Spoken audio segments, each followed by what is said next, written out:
Good evening, young people. It's Mrs. Rains going over lab equipment. So here we go. Lab equipment. Your lab equipment should always be clean before you use it. You should always check for any breaks or cracks or those little star things that are signs of damage to any glassware. If you have those damage signs, you're going to go ahead and dispose of those in the correct place. They always need to be washed and dried and stored in the proper place after you use it. So I can tell you this. If number 3 is done, number 1 becomes unnecessary because you put away everything clean. So we want to make sure that we're doing number 3 so that number 1 is a moot point. Cleaning supplies. Each lab station will have plenty of paper towels, soap, water, sponge, and a sink so that you can clean up your lab equipment, the tabletop, and make sure you wash your hands. That's really important. You do not want to contaminate anything by transferring into your mouth as you're going throughout the day. We also have floor brooms and table brushes. Table brushes are found at the stations. The floor broom is somewhere in the classroom, and a dustpan to clean up any spills. Okay, the first piece of equipment is a beaker. A beaker simply holds solids or liquids. We want specific solids or liquids. We're not worried about things that splash here. We don't want things that splash, because if things that are splashed, we don't want them to splash us. So things that we're not worried about splatter or splash, things that don't release gases that we need to collect, we can use a beaker for them. Okay. However, beakers have graduations, but they do not measure well. As a matter of fact, they're really, really poor. They do not have very good accuracy.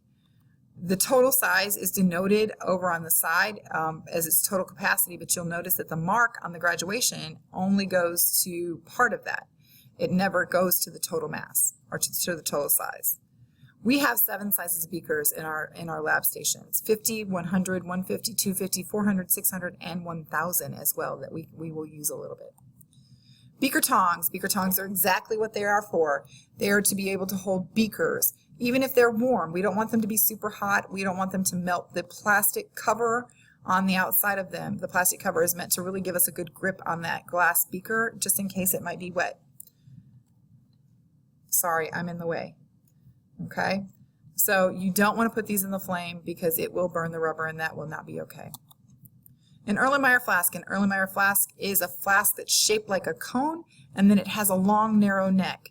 This is designed for anything that might splatter or make a gas, because that long, narrow neck allows us to put something over top of it that would actually collect the gas, and it also allows for no splatter to occur. So if you're trying to stir it, nothing's going to splatter out of that thing because of the long, narrow neck. Okay, note the size. You can see the size marking on the sides, and sometimes these even have graduations just like the beakers do. Okay, we really don't call these round bottom flasks. These are actually Florence flasks. Florence flasks are round with a flat bottom, and we don't use them much. I did use them as our genies, but the narrow neck helps us prevent any splashes at all. The long, narrow neck. Graduated cylinders. Graduated cylinders are our go-to to measure volume. If we're trying to measure volume accurately, we use graduated cylinders. We're going to be learning how to read those graduated cylinders and all kinds of wonderful stuff. Graduated cylinders come in glass and plastic. We're never going to use them to heat or mix chemicals in. And the rubber bumpers are used to help prevent anything from breaking if possible. We want to do that as much as possible. If they don't have rubber bumpers, the smaller ones usually have a reinforced glass rim, so it helps to prevent breakage. Test tubes. We commonly use the medium and the smalls, but every once in a while we do use a large one. They're used for mixing chemicals and heating them as well. Test tube holder is exactly what it says. It holds a test tube. If you squeeze it in the middle, it will open up. The test tube will fit nicely in. But the problem is, when you're using it to heat a test tube, you've got to know where to hold it.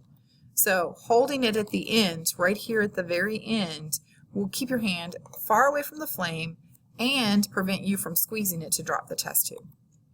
Test tube brushes. Long, narrow, can clean test tubes and graduated cylinders, but we have to be careful that we use the right size for the right size test tube or graduated cylinder. If you try to shove too big of a brush into a cylinder or a test tube, it will break, and usually that means it's going to break in your hand, and that's not okay.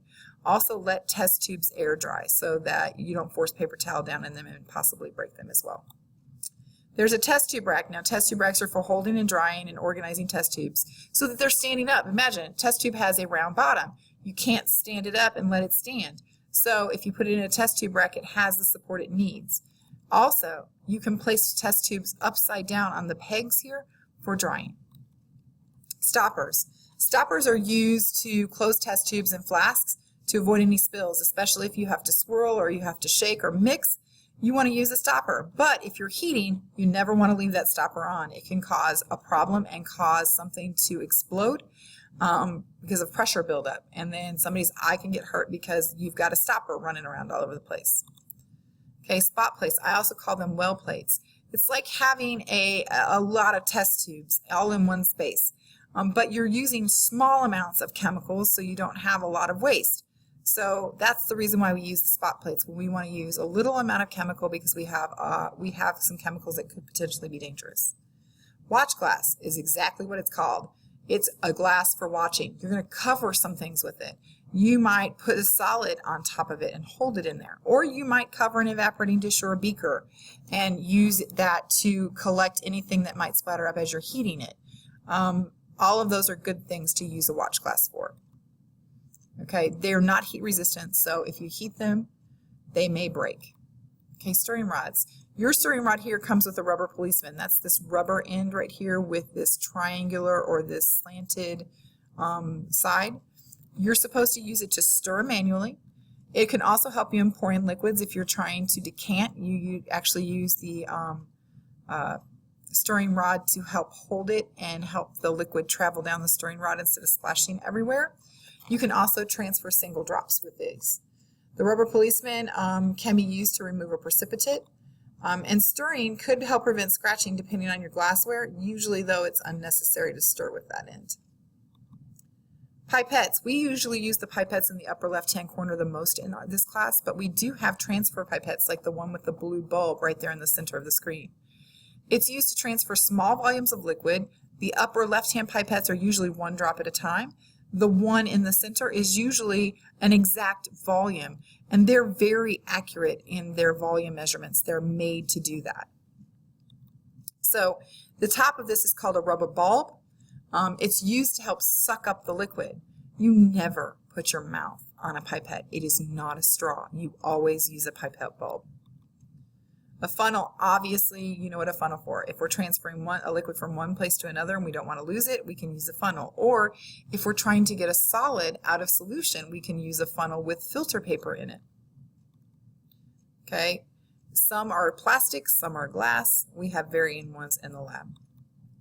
Wash bottle. Ours looks a little different, but it's the same concept. It's a clear bottle. It has a tip to deliver a stream of water to a certain area. We are only going to use distilled water. You never put anything but water in this bottle. Okay, make sure it's upright so that the tube is always being fed, and also prevent contamination by not touching the tip to anything else. Petri dish. We usually use these in biology class, but sometimes we use them in chemistry to hold things. I know that there's a lab coming up where we'll use them to actually demonstrate something and to look at something. So we do use them, but we use them for simple activities and as holders. Weigh boats, exactly what they're called. They are used for weighing things and massing solid chemicals. We never, ever put chemicals directly on the balance.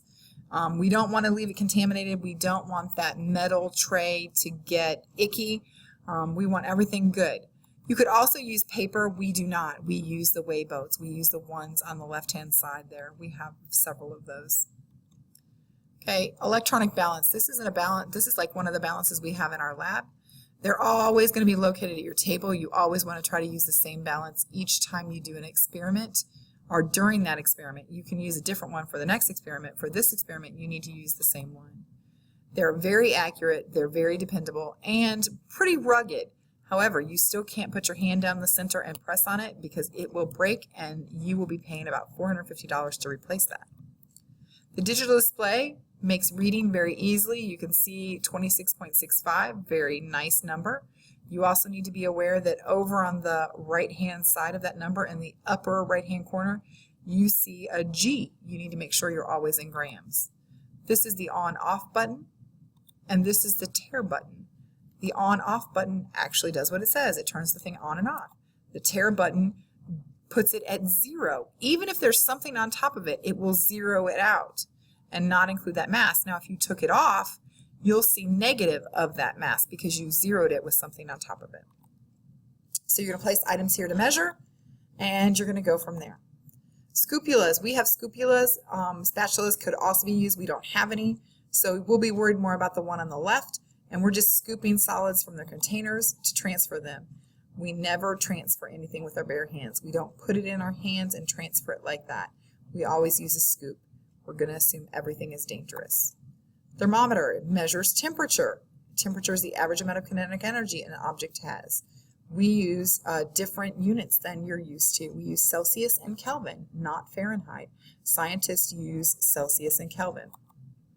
A Bunsen burner is for heating non-flammable liquids. We never want to heat flammable stuff with these.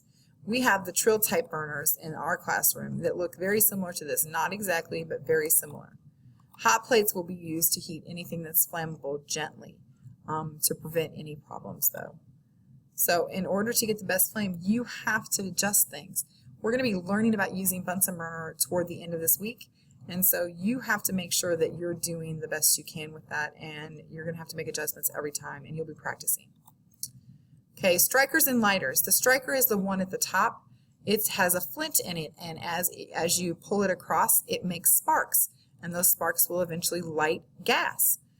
But we usually use a lighter because the flints are super expensive, and you will get them and you'll just go and watch it spark, and then it'll be gone in a matter of minutes.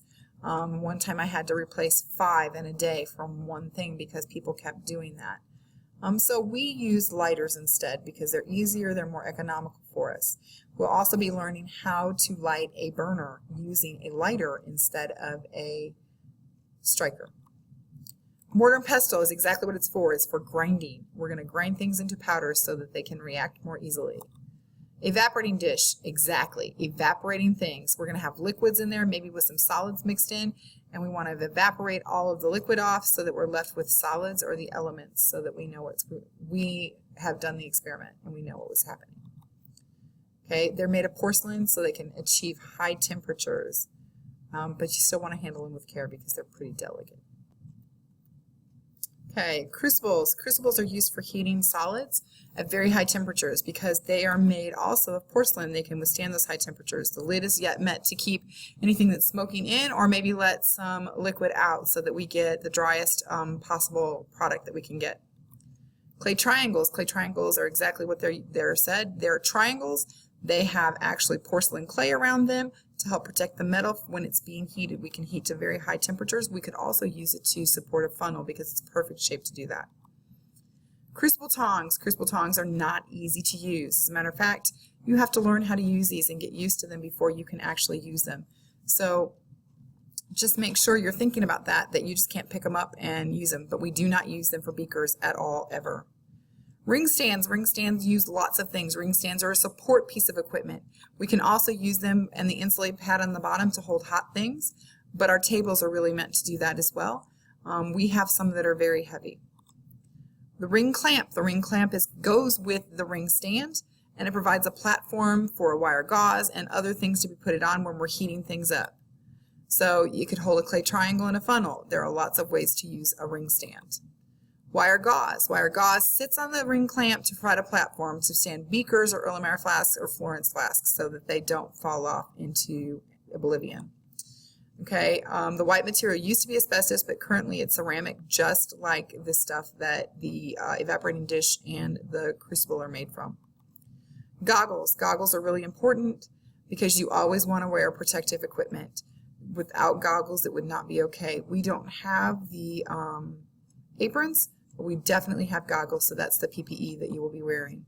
There's vented areas here that will allow a little more air in. You don't remove them, you just flip the tops up. Then you can adjust the strap by pulling on one side or the other, but please be careful not to stretch them out too much. We might have to replace some of the bands. So universal clamp. The universal clamp helps secure test tubes or long neck flasks so they don't fall and break. We use them just for support, and they're used with the ring stand. They have rubber coating usually to help improve their grip, just like the beaker tongs. So what you're going to bring to class, you're going to bring real shoes, you're going to bring real brains, and you're going to bring your lab journal in. Your calculator and your class notes are also suggested with you, so make sure on lab days you bring all of those things and you're ready to go. So this is the end of the lab equipment session. Hopefully you've learned a lot and you get everything that you need.